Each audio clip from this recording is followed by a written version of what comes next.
Bom, então hoje nós vamos começar o capítulo 9 do livro Há 2000 anos.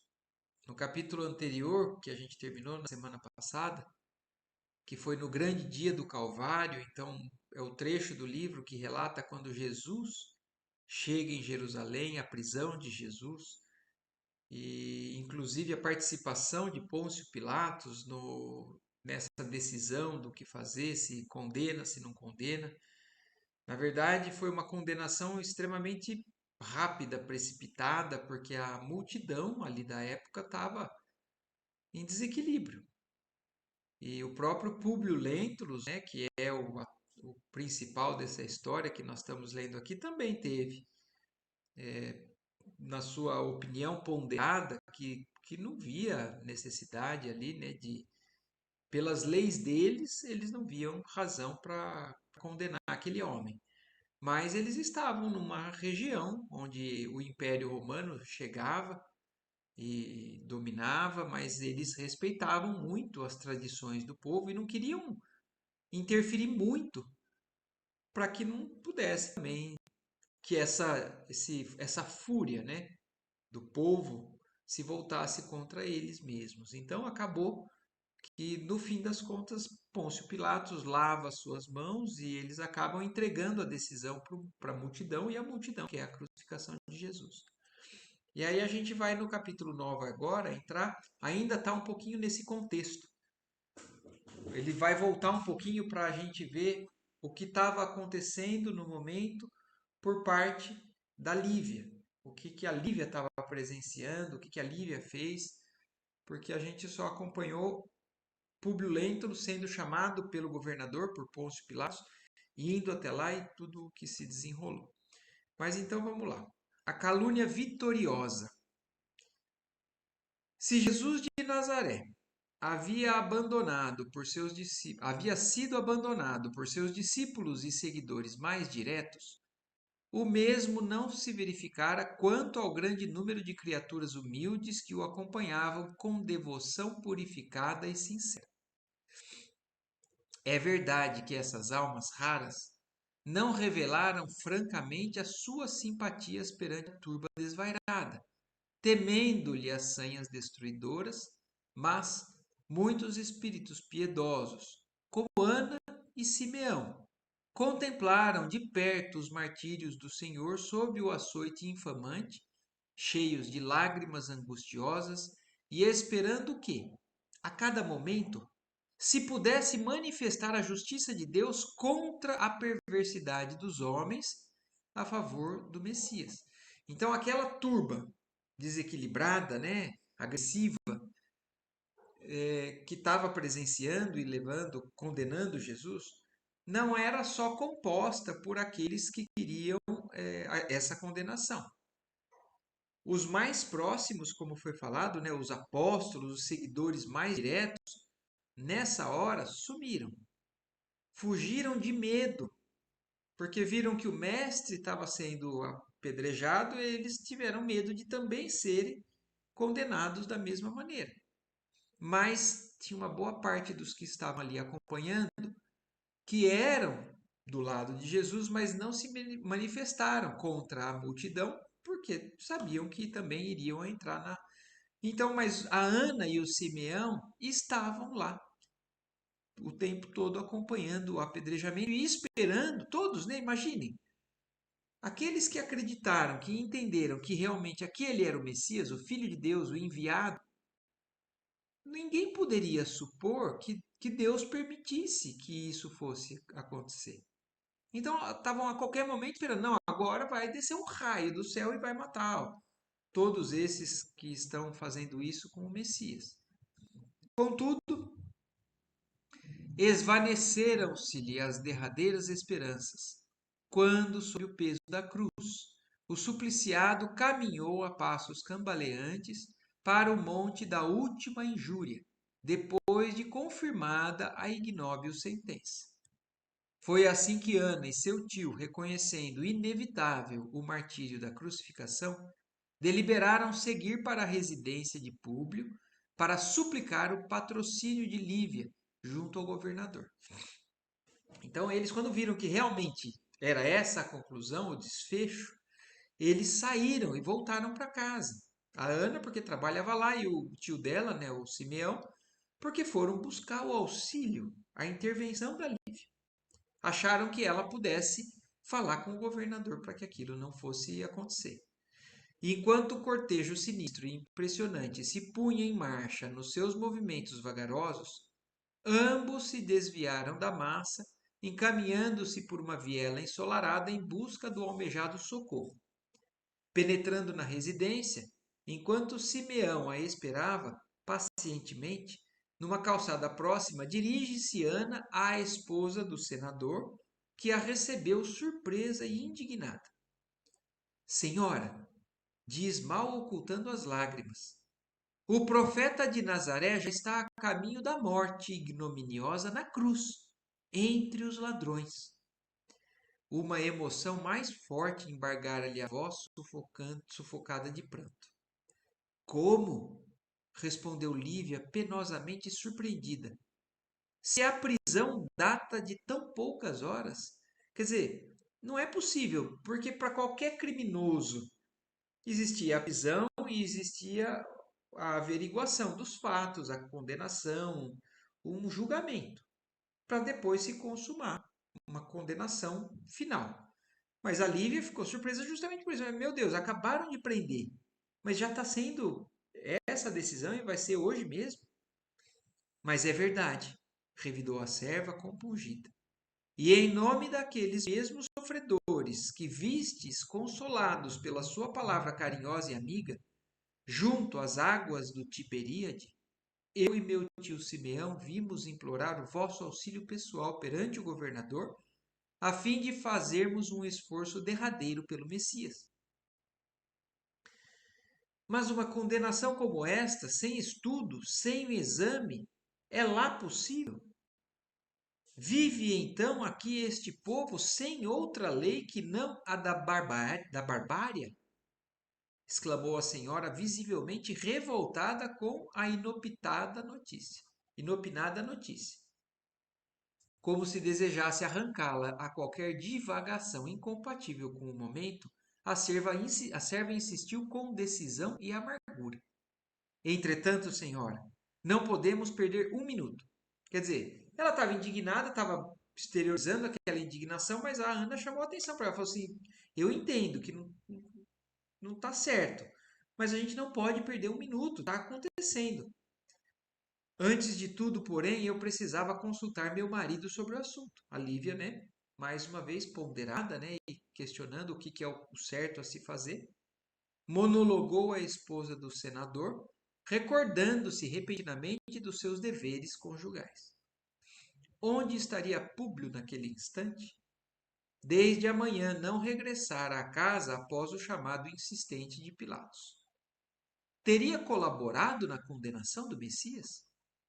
Num relance, a pobre senhora examinou toda a situação nos seus mínimos detalhes, recordando igualmente os bens infinitos que o seu coração havia recebido das mãos caridosas e complacentes do mestre Nazareno, e como se estivesse iluminada por uma força superior que lhe fazia esquecer todas as questões transitórias da terra, exclamou com heróica resolução: Está bem, Ana, irei em tua companhia pedir a proteção de Pilatos para o profeta.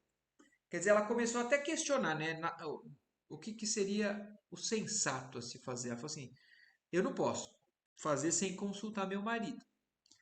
Mas ao mesmo tempo, ela se lembrou de tudo que Jesus fez por ela, do contato com a cura da filha, do contato com ela mesma, da visão que ela foi levada de novo ali ao Tiberíade. E entendendo, pesando na balança tudo isso, ela toma a decisão mesmo sem ter como falar com o marido. Que numa situação normal, isso não poderia ser violado. Mas, pesando tudo isso, ela esquece-se de todas as etiquetas, né, e as posturas, né, perante a sociedade ou perante ao seu compromisso com o marido e resolve que vai, junto com a Ana, procurar a falar com Pilatos para ver o que ela consegue, né? Esperas-me, esperar-me-ás um momento, enquanto vou retomar aqueles trajes galileus que me serviram naquela tarde de Cafarnaum, dirigindo-me desse modo ao governador, sem procurar a atenção da turba multa desenfreada. Em poucos minutos, sem refletir nas consequências da sua desesperada atitude, Lívia estava na rua, novamente enfiada nos trajes simples da gente pobre da Galileia, trocando amarguradas impressões com o ancião da Samaria e sua sobrinha acerca dos dolorosos acontecimentos. Mas vamos nos lembrar, né, que o fato dela ter se vestido de maneira como se fosse para se esconder foi um dos principais motivos que Pôncio Pilatos, que o Públio Lentulus, o marido dela, não estava conseguindo aceitar. O fato dela ter ido procurar o Jesus lá, né, mesmo que fosse para acalmar o coração. Mas ele não conseguia entender por que você precisa se esconder, por que você precisa se vestir assim. Qualquer um deve, né, atenção ou respeito à esposa do senador.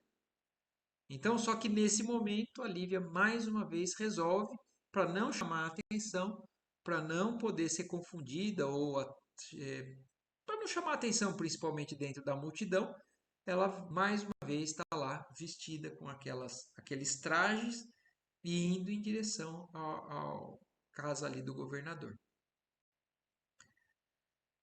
Aproximando-se da sede do governo provincial, seu coração palpitou com mais força, obrigando-a a mais demorados pensamentos.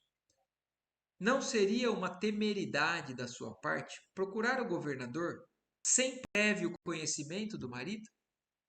Então, isso acontece às vezes com a gente, né? A gente, no momento de pressão, toma decisões que às vezes é precipitada, às vezes não, às vezes é a certa. A pressão às vezes faz tomar a decisão certa. E aí chega um momento, às vezes, de começar a pensar melhor, né? De cair a ficha. Puxa, será que eu fiz o certo? Será que eu deveria ter feito isso? E antes dela chegar lá na, na, no local ali do governador, né? Na sede do governo, ela começa a refletir: puxa, será que eu fiz o certo, né? Será que não foi uma medida meio que intempestiva e errada, sem consultar o meu marido?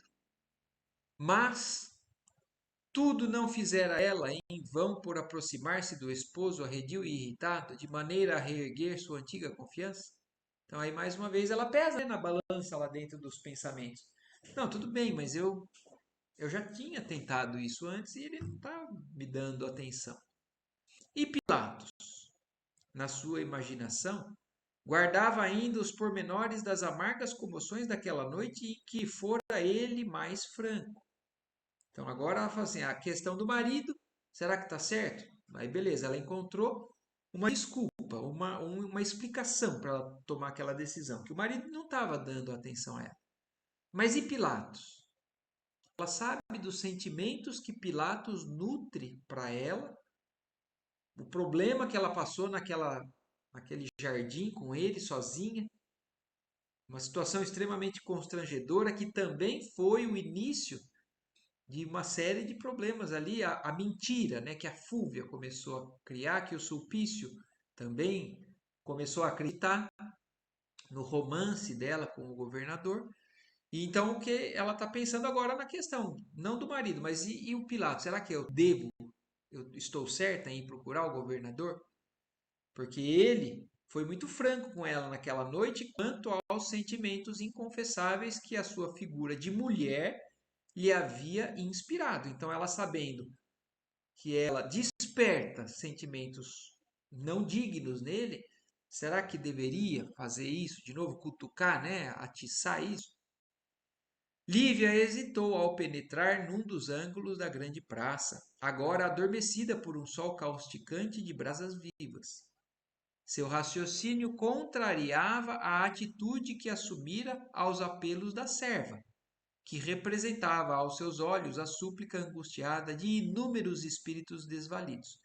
Quer dizer, ela estava num conflito interno. A razão dizia para ela que ela estava errada. mas a atitude emocional da hora fez ela acreditar que era o certo. Seu coração, porém, sancionava plenamente aquele derradeiro esforço em favor do emissário celeste que lhe havia curado as chagas da filhinha. Quer dizer, apesar da razão falar o contrário, o coração dela falava que não. Ela tinha que fazer esse esforço para tentar salvar a quem ela era extremamente grata.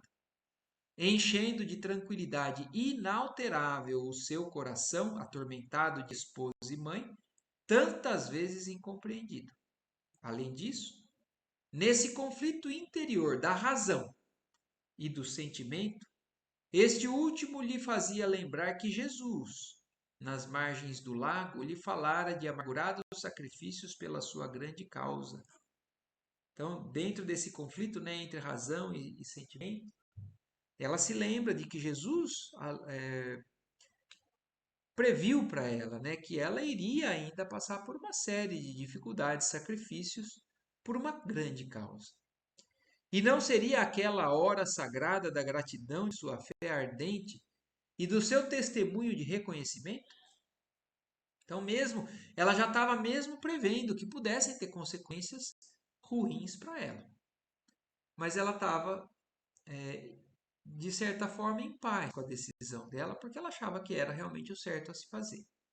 Aliviada pela íntima satisfação do cumprimento do seu carinhoso dever, avançou então desassombradamente, deixando os dois companheiros à sua espera num dos largos recantos da praça, enquanto procurava ganhar as adjacências do edifício com um ligeiro desembaraço.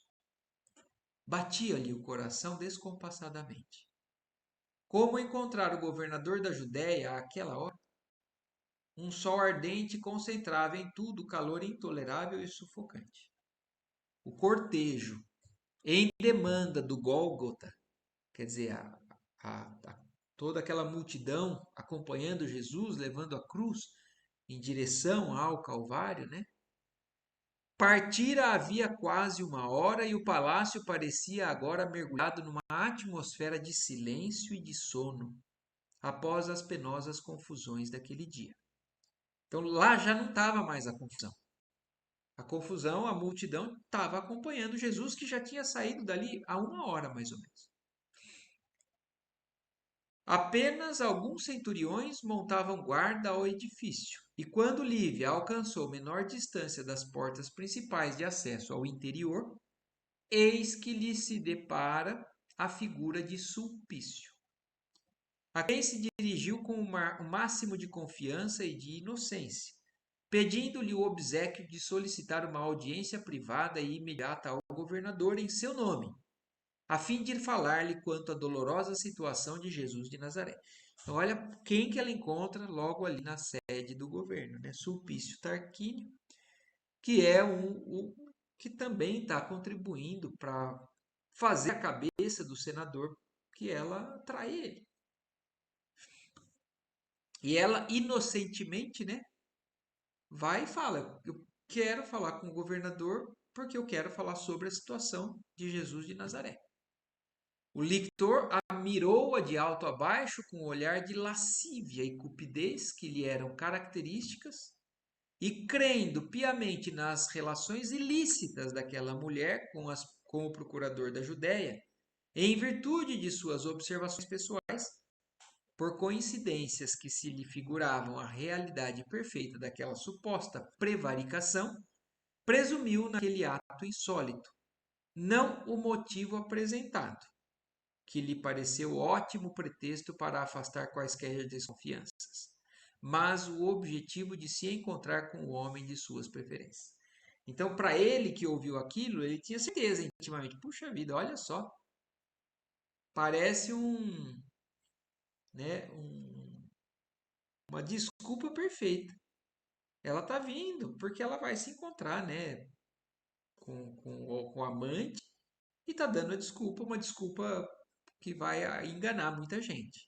Então, dentro dele, da cabeça fantasiosa dele, ele enxergava o erro, né? O desvio moral dela.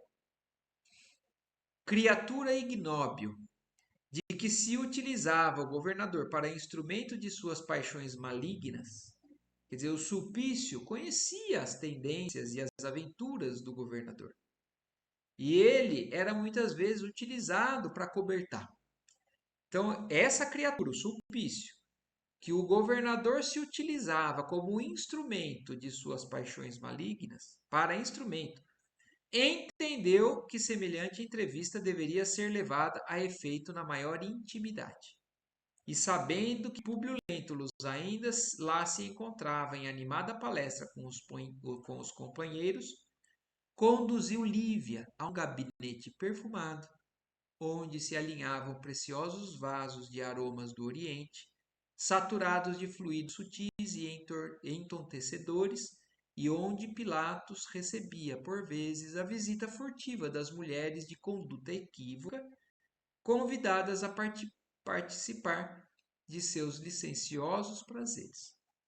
Então, já na cabeça dele, Sulpício falou: não, ela tem que levar ela para o quarto, para a sala, onde o governador tem as suas aventuras amorosas. E levou então a Lívia para esse local. Ignorando por completo o mecanismo de circunstâncias que a conduziam a uma penosíssima situação, Lívia acompanhou o lictor ao gabinete aludido, onde, embora estranhando a suntuosidade extravagante do ambiente, demorou-se alguns minutos a sós, aguardando ansiosamente o instante de implorar de viva voz ao procurador da Judéia a sua prestigiosa interferência a favor do generoso Messias de Nazaré. Nem ela, nem Sulpício, todavia, chegaram a perceber que uns olhos perscrutadores os acompanharam. Então, olha isso. Além da questão do Sulpício, que já é um problema, nem ela nem o Sulpício perceberam que outra pessoa estava observando e acompanhando tudo aquilo. Desde o exterior do edifício ao gabinete privado a que nos referimos. Então, alguém estava observando desde a hora que a Lívia entrou. Era Fúvia. Pronto, né? Como se fosse para realmente coroar o que pudesse acontecer de mal ali para Lia, né? Era Fúvia, que conhecendo semelhante apartamento do palácio, quer dizer, a Fúvia sabia para que o governador usava aquele local. Surpreendera a esposa do senador sob o disfarce daquela túnica humilde da vida rural, enchendo-se-lhe o coração de pavorosos ciúmes. Porque vocês se lembram também? Por que tudo isso? Por que a Fúvia começou a criar tudo isso? Porque ela tem interesse no governador. E o governador talvez não tenha o mesmo interesse por ela. Então, por isso ela quer, de alguma forma, criar um problema, afastar a Lívia. Então, ela vendo que a Lívia provavelmente está se encontrando mesmo com o governador naquelas circunstâncias, ela sente um ciúme pavoroso, né, como fala aqui, ao verificar aquela visita inesperada. Enquanto Sulpício Tarquínios fazia um sinal familiar ao governador, a que este atendeu de pronto, indo imediatamente ao seu encontro num vasto corredor, onde murmuraram ambos algumas palavras em tom discreto, cientificando-se Pilatos da almejada entrevista em particular, aquela maliciosa criatura demandava alcovas do seu íntimo conhecimento, de maneira a certificar-se positivamente, através dos reposteiros, da presença da Lívia na Câmara privada do governador, destinada às suas expansões licenciosas. Então aí a Fúvia, vendo, né, o que estava acontecendo, acompanhando, aí o que ela fez? Ela procurou se posicionar mais adequadamente, mais escondidamente, para realmente confirmar o que estava para acontecer. Ela queria acompanhar sem perder nenhum detalhe do que estava acontecendo.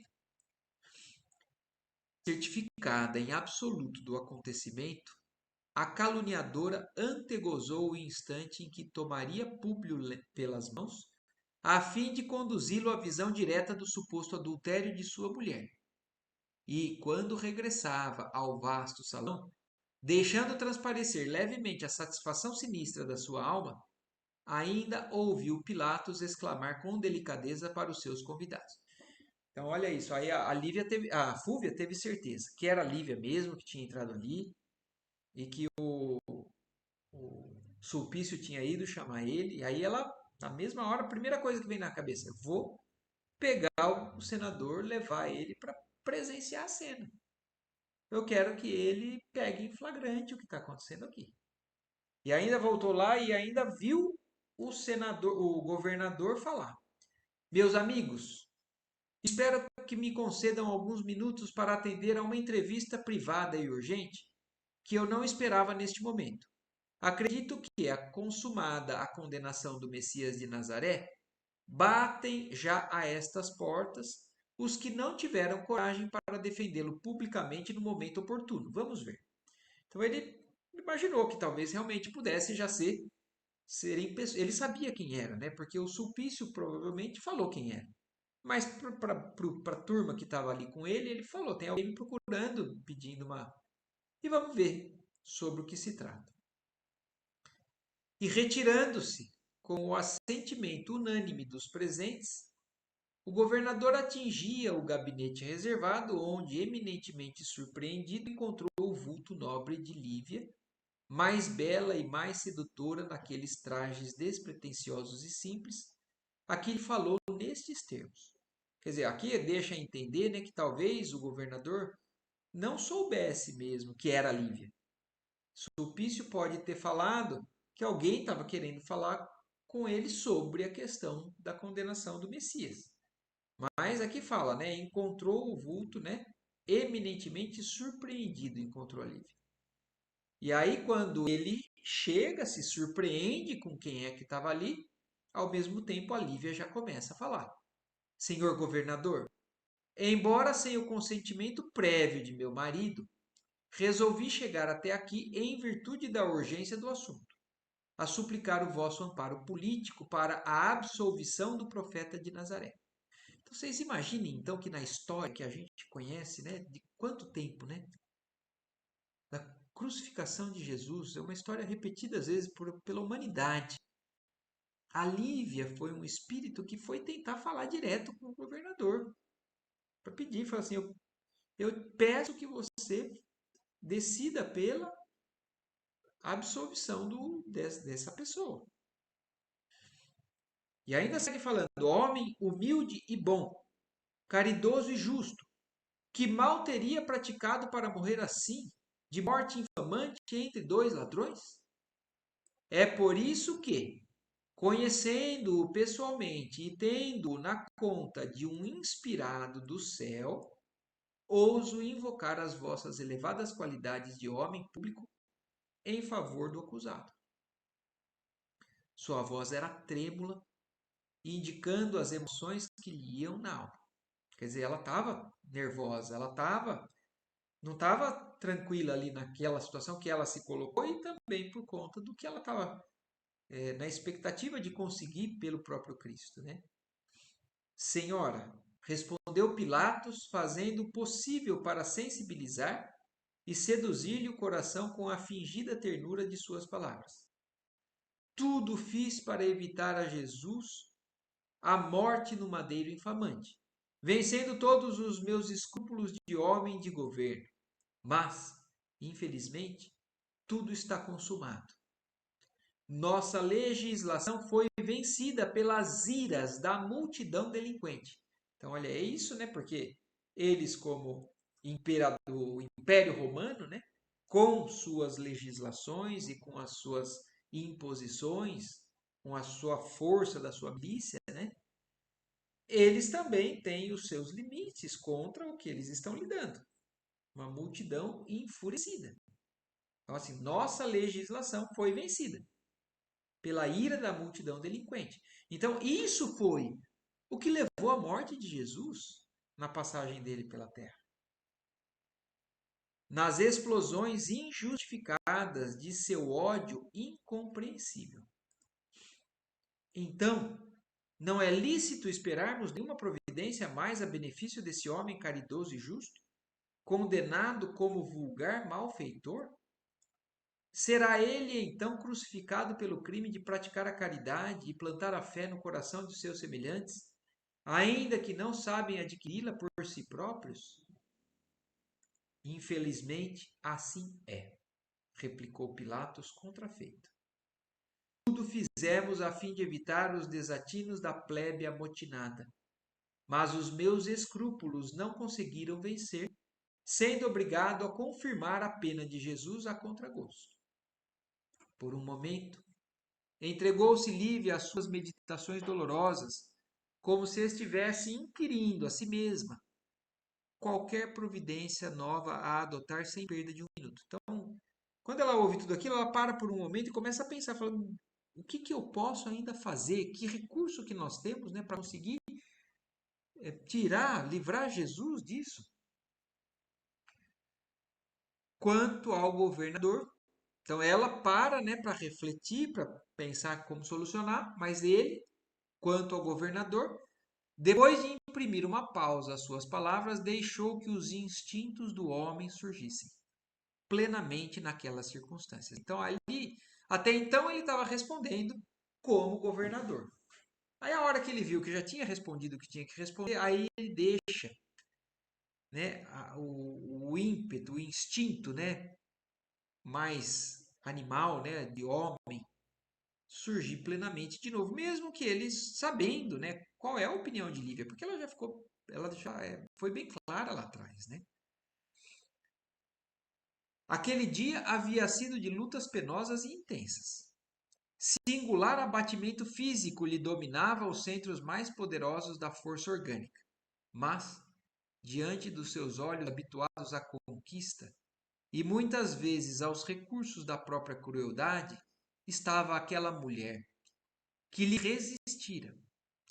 Poderosa algema parecia imantá-lo à sua personalidade simples e carinhosa, e ele, mais que nunca, desejou possuí-la, tornando-a, como as outras, um instrumento de suas transitórias paixões. Então, aquela o instinto, né, mais animal falando mais alto dentro dele. O ambiente, sobretudo, conturbava-lhe as fontes mais puras do raciocínio. Aquele gabinete era destinado exclusivamente às suas extravagâncias noturnas, e fluidos estontecedores pairavam em todos os seus escaninhos, embotando os mais nobres pensamentos. Então, olha isso, olha como a energia daquele local, inclusive, influenciava ele. Ele que também tinha já alguma ideia de como se comportar perante a Lívia, né? Mas estava sendo mais forte do que ele. Via a mulher ambiciosa, perdida por alguns segundos em graciosas cismas, diante da sua presença dominadora. Quer dizer, ele viu um momento de fragilidade dela. Aquela graça simples, saturada de generosidade quase infantil, e aliada aos olhos límpidos e profundos de Madonna do lar, obscureceu-lhe o cavalheirismo que, por vezes, aflorara no modo brusco das suas injustiças e crueldades de homem da vida particular e da vida pública. Avançando como tomado por força incoercível, exclamou inopitadamente, fazendo-lhe sentir o perigo da posição em que se colocara. Então, naquele momento, a Lívia percebeu o quanto ela estava num ambiente frágil, num ambiente arriscado, sozinha, no local daquele preparado para aquilo, com o governador. E aí ele avança, né? E fala: Nobre Lívia, começou ele na inquietação dos seus impuros pensamentos. Nunca mais olvidei aquela noite, cheia de músicas e de estrelas, em que vos revelei pela primeira vez a ardência do meu coração apaixonado. Esquecei por um momento esses judeus incompreensíveis e ouve ainda uma vez a palavra sincera dos profundos sentimentos que me inspirastes com as vossas virtudes e peregrina beleza. Senhor, teve forças para exclamar a pobre senhora, procurando aliviar-se da afronta. Quer dizer, ela interrompeu ele, tentando já cortar aquilo que estava começando a acontecer. Mas o governador, com a ousadia dos homens impetuosos, não teve outro gesto senão o de obedecer aos seus caprichos impulsivos, tomando-lhe as mãos atrevidamente. Quer dizer, aí ele pega a mão dela, ainda avançando, né? Lívia, todavia, movimentando todas as suas energias, alcançou recursos para se desvencilhar dos seus braços longos e fortes, redarguindo intrépida. Para trás, senhor! Acaso será esse o tratamento de um homem de Estado para com uma cidadã romana e esposa de um senador ilustre do império? E ainda que me faltassem todos esses títulos, que me deveriam dignificar aos vossos olhos cúpidos e desumanos, suponho que não deveríeis faltar neste momento com o comezinho dever de cavalheirismo respeitoso que qualquer homem é obrigado a dispensar a uma mulher. Então, olha isso, olha a chamada que ela deu dele de consciência, né? Mesmo ela sendo esposa de um senador, o que isso seria uma afronta maior ainda, mas mesmo que ela não fosse. Ela falou assim: a sua posição não é digna do que você está fazendo. O governador exacou ante aquele gesto heróico e imprevisto. Tão habituado estava ele aos mais avançados processos de sedução. A resistência daquela mulher espicaçava os desejos de vencer-lhe o orgulho nobre e a virtude incorruptível. Tinha ímpetos de se atirar àquela criatura delicada e frágil, no turbilhão de lascívia e voluptuosidade que o abumbravam o raciocínio. No entanto, força incoercível parecia impor-se aos seus caprichos perigosos de apaixonado, inutilizando-lhe as forças necessárias à execução de semelhante cometimento. Quer dizer, intimamente o seu instinto era de continuar avançando, mas alguma força maior o impediu de continuar depois daquilo que ela falou. Neste comenos, a esposa do senador, lançando-lhe um olhar doloroso, onde se podia ler toda a extensão do seu sofrimento e do seu desprezo em face do ultraje recebido, retirou-se profundamente emocionada, com o cérebro fervilhante dos mais desencontrados pensamentos. Antes, porém, que a vejamos sair do gabinete, agora voltando um pouquinho.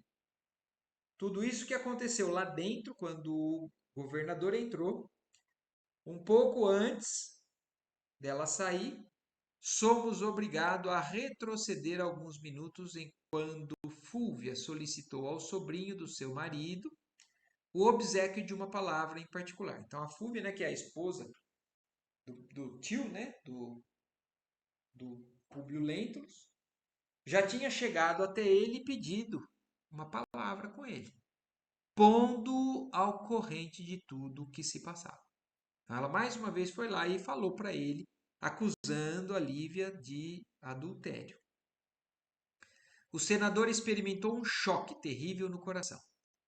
Pressentindo que a prevaricação da mulher estava prestes a confirmar-se diante dos seus próprios olhos, e contudo hesitou ainda a acreditar em semelhante vilania.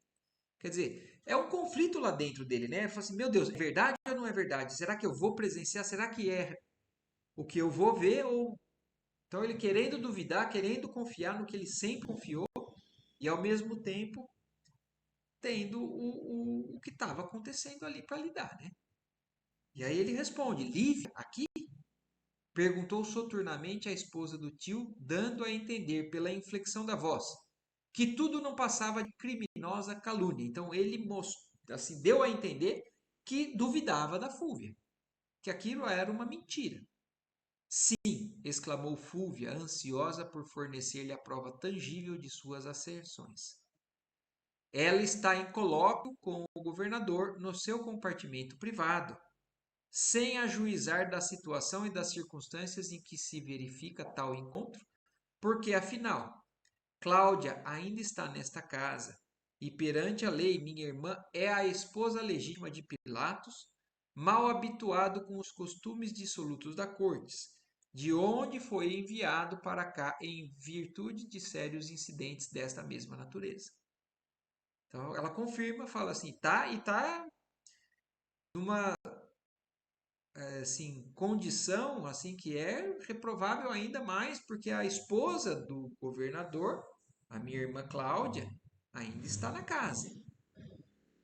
Públio Lentulus arregalou os olhos na sua ingenuidade, dando guaridas aos mais horríveis sentimentos, intoxicando-se com o veneno da mais acerba desconfiança, em vista de todas as circunstâncias operarem contra sua mulher, embora jogasse ele no assunto com os mais vastos cabedais da sua tolerância e liberalidade. Então, tudo aquilo que começou, né, com uma má intenção da Fúvia lá atrás, a começar a jogar uma possibilidade que foi crescendo, foi criando um fantasma entre eles, né? E agora, aquilo já não é mais a primeira vez, já é uma recidiva dessa mesma história. Então, apesar dele ainda estar lutando para não acreditar, ele está não assim, não se conformando que as coisas parecem que são realmente como ela está falando. Sua atitude de expectativa revelava ainda o máximo de incredulidade com respeito às acusações que ouvira, mas, observando a caluniadora, o seu angustiado silêncio, acudiu ansiosa, exclamando: Senador, acompanhai-me através dessas salas e vos entregarei a chave do enigma, porquanto verificareis a leviandade de vossa esposa com os vossos próprios olhos. Então ela fala assim: me acompanha que eu vou te levar para você ver de perto, para comprovar o que eu estou falando. E ele responde: Desvairais? Perguntou ele com serenidade terrível. Um chefe de família da nossa estirpe social, a menos que uma confiança mais forte lhe outorgue esse direito, não deve conhecer as intimidades domésticas de uma casa que não seja a sua própria. Olha como, apesar de muita coisa ainda, né, ruim que ele tem, como ele tem noções morais, né, assim, como assim? De jeito nenhum. Eu nunca entraria num aposento que eu não fosse convidado, que eu não tivesse autorização. Então, olha algumas das noções morais, né, que a condição social dele também já tinha trazido. Percebendo que o golpe falhara, voltou Fúvia a exclamar com a mesma firmeza: Está bem, já que não desejais fugir aos vossos princípios, aproximemo-nos de uma dessas janelas. Daqui mesmo podereis observar a veracidade de minhas palavras, com a retirada de Lívia dos apartamentos privados deste palácio. Então ela falou: tá bom, já que você não quer andar pelos corredores que você não tem permissão, daqui mesmo a gente é só chegar nessa janela que você vai conseguir ver o que eu preciso te mostrar. E quase a tomar o interlocutor pelas mãos, tal o abatimento moral que se apossara dele, a mulher do pretor aproximou-se do parapeito de uma janela próxima, seguido pelo senador que a acompanhava cambaleante. Não foram necessários outros argumentos que melhor o convencessem. Chegados ao local preferido de Fúvia, como posto de observação, então olha isso. Ela já tinha aquele lugar como ponto de observação. Já sabia que dali ela conseguia acompanhar alguns movimentos do governador, do que acontecia. Então ela já se posicionava, né, furtivamente para poder presenciar essas coisas. Então, chegados ao local preferido de Fúvia como posto de observação, em poucos segundos viram abrir-se a porta do gabinete indicado, ao mesmo tempo que Lívia se retirava nos seus disfarces galileus, deixando transparecer na fisionomia os sinais evidentes da sua emoção, como se quisesse fugir da situação que a acabrunhava penosamente. Então, olha isso, né? Eles chegaram lá e foi eu paro para pensar até nisso. Tem coisas que são frutos realmente da maldade, do engano humano, mas parece que Deus estava favorecendo para que isso acontecesse. O sulpício que recebe ela, a Fúvia já estava observando. Ele chega no momento em que vê ela saindo. Tem coisas que parecem que é como foi dito lá nas beiras do lago, né? Jesus falou para o Públio naquela hora: "Tá em tuas mãos, me seguir agora, ou senão será por um caminho mais doloroso, que você vai também me alcançar, mas que vai levar muito mais tempo." Então, mas olhem como parecia que tudo estava favorecendo para que realmente isso. Jesus já tinha previsto que Lívia ia passar por situações extremamente difíceis. E uma mentira, Lívia não estava fazendo nada de errado, mas numa mentira e que se principiou numa boa intenção da Lívia de ir até lá simplesmente para tentar salvar Jesus da cruz. Parece que as peças do quebra-cabeça se juntam e fazem com que isso aconteça. Talvez porque esse seja o caminho agora, porque ele não aceitou primeiro. Então eu fico pensando nisso, né? São só coisas que passam pela nossa cabeça, né? Mas é curioso isso, né? E ele realmente então presencia a saída de Lívia da sala do governador. Públio Lentulus sentiu a alma dilacerada para sempre. Considerou num relance que havia perdido todos os patrimônios de nobreza social e política, de envolta com as aspirações mais sagradas do seu coração. Então, naquele momento, ele viu tudo ruir. Tudo, não tinha mais nada que ele pudesse achar que se sustentasse. Diante da atitude de sua mulher, considerada por ele como indelével ignomínia, que lhe infamava o nome para sempre, supôs-se o mais desventurado dos homens. Todos os seus sonhos estavam agora mortos, e perdidas terrivelmente todas as esperanças. Para o homem, a mulher escolhida representa a base sagrada de todas as realizações da sua personalidade nos embates da vida. E ele experimentou que essa base lhe fugia, desequilibrando-lhe o cérebro e o coração. Então, por mais que ele fosse um bom senador, assim, cumprisse com seus deveres, estava passando por problemas emocionais dentro de casa, mas agora ele via que tinha perdido o chão para tudo, para o raciocínio, para o sentimento, tudo. E tudo originado, como a gente, lembrando, né, qual é o título desse capítulo? A calúnia vitoriosa. Uma mentira que, por enquanto, alcançou o objetivo da mentira. Nós vamos parar já já por aqui, porque nós estamos no meio do capítulo, mais ou menos, e nós vamos conseguir até o fim. Mas eu vou ler só mais um parágrafo aqui, né? Contudo, nesse turbilhão de fantasmas da sua imaginação superexcitada, que escarneciam de suas mentirosas venturas, lobrigou o vulto suave do doce e doce dos filhinhos, que o fitavam silenciosos e comovidos. Um deles vagava no desconhecido, mas a filha esperava-lhe o carinho paternal e deveria ser, doravante, a razão de sua vida e a força de todas as suas esperanças. Então, olha isso. Apesar dele perder o chão de tudo com relação à vida com a esposa, à vida social, à vida como senador, ele num relance lembra dos dois filhinhos. A fonte segura para se apegar, para se manter ali, né? Ele se lembrou, eu tenho dois filhos ainda. Eu tenho um que está perdido, não sei onde está, e é inclusive o motivo da estadia dele ali ainda, né? Procurar pelo filho. E a outra, a filha que ainda estava lá. E vai ser, como ele fala, né? Daqui para frente, a razão da minha vida e a força de todas as suas esperanças. Que dizeis agora? Exclamou Fúvia triunfante, arrancando-o do seu doloroso silêncio. Então a Fúvia que só estava presenciando, né? Agora ela dá aquela cutucada. E agora? O que você me diz? Vencestes, respondeu secamente com a voz embargada de emoção.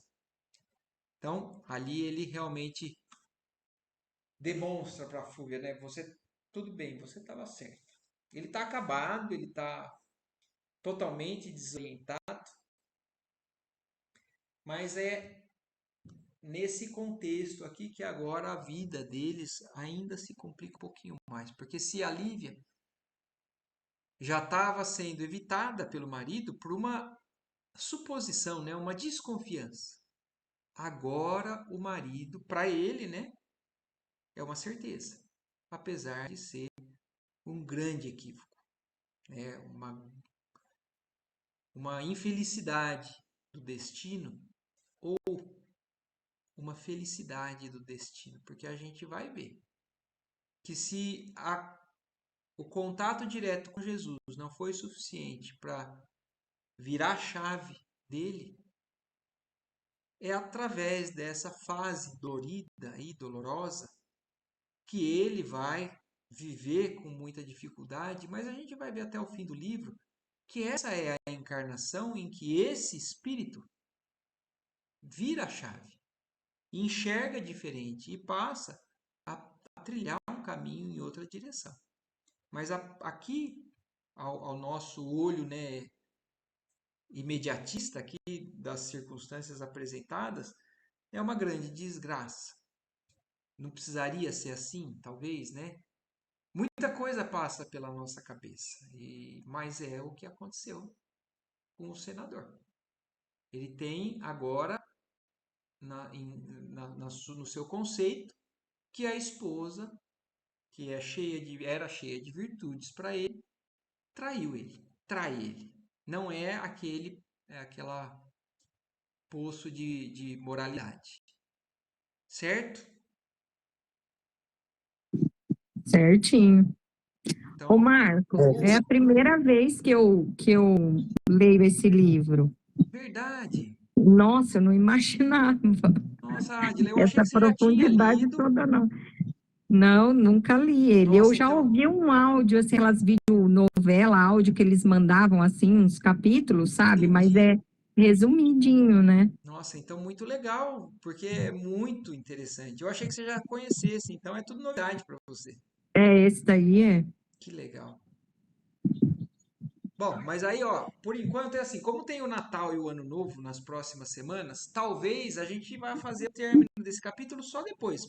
Mas eu, sinceramente, não gosto dessa ideia. Eu queria terminar esse capítulo ainda esse ano. Então, se for possível, a gente poderia pegar algum dia dessa semana e fazer para concluir o capítulo e aí pro ano que vem a gente continua mais para frente. Mas aí a gente vai se falando, tá bom? Sim, para mim Tá, tudo bem. pra mim também. Então Eu tá topo. joia. Beleza. Então beleza. Agradecemos a Deus aí mais uma vez a nossa oportunidade juntos e uma ótima semana, uma ótima noite para todos. Boa noite, ótima Pode Boa semana. noite Tchau, para pra todos. vocês também. Tchau, Nada. tchau. Tchau, Tchau, tchau. gente. Tá chovendo.